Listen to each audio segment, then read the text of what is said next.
Is it like how I got emotional? Is it like how we were laughing at people on the Golden Globes? Like, is that like the same thing? Like when people go up on the Golden Globes and we would be laughing at them a few days ago. No, because this is your stage.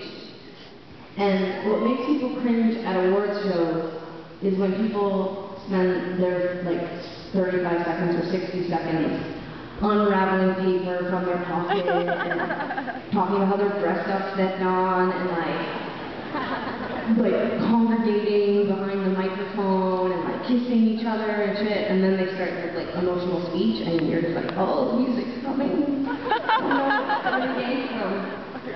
What you were doing, I mean, you could have gone on for quite a while before we would have turned your mic off. I think it's nice that you're feeling so emotional. You may remember a few days ago in Edmonton when I had that moment, well, when we had that moment with each other. Remember? Can you expand on that? Yeah. Well, we played a game right now, see if I can somehow turn the story into something about the next song so it feels relevant. Okay. So, the other day we were in Edmonton and we were playing this radio station event and there was all these fans there. It was so fun and the show was good, but mainly it was really funny that night. So, which pretty much why Sarah and I do what we do still at this point. It's just for the jokes. But anyway, we played this one song and at the end, I looked over at Sarah and she was like, oh, I just had this pang of nostalgia, and I was like, oh my god, me too. And so I was like, well, what was yours about? And I was like, why don't you say it? Because then you might change yours. So like, maybe, I don't want to influence you. So on the count of 3, let's say what we thought at the same exact time. And so then I was like, 1, 2, 3. And I said, Mom. And Sarah said, high school. Which to us, that's the same thing. So,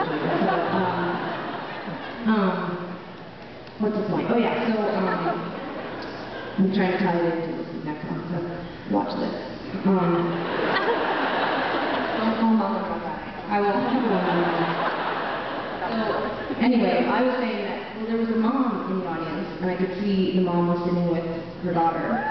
But there was also, like, a grandma sitting behind them, and I didn't know until later on that they were all together. It was like 3 generations of Tegan and Sara fans, and we've been on that long. So, thank you. You look good, right?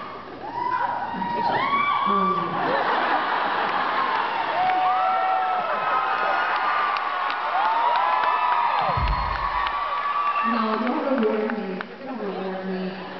Anyway, I'll wrap this up. So, basically, I saw them, and before I knew that they were all related, I just had this pang, because like, when my grandma died 5 years ago, I miss her a lot. I think about her a lot, and I correlate my cat dying with my grandma, and also, I know, it's so weird, so long, we'd be here days. So, but anyway, but my mom just moved to Vancouver 2 years ago, and we've gotten really close since, and I love my mom so much, and like I can't, like I've been to like 3 or 4 different therapists, and one of the first stories I tell every therapist is the one where I'm 8 years old and my mom takes us to get Slurpees, and she puts the Slurpee between the brake and the handle on the bike, and she's like, look, you got it, and we're like, oh my god, and then it falls.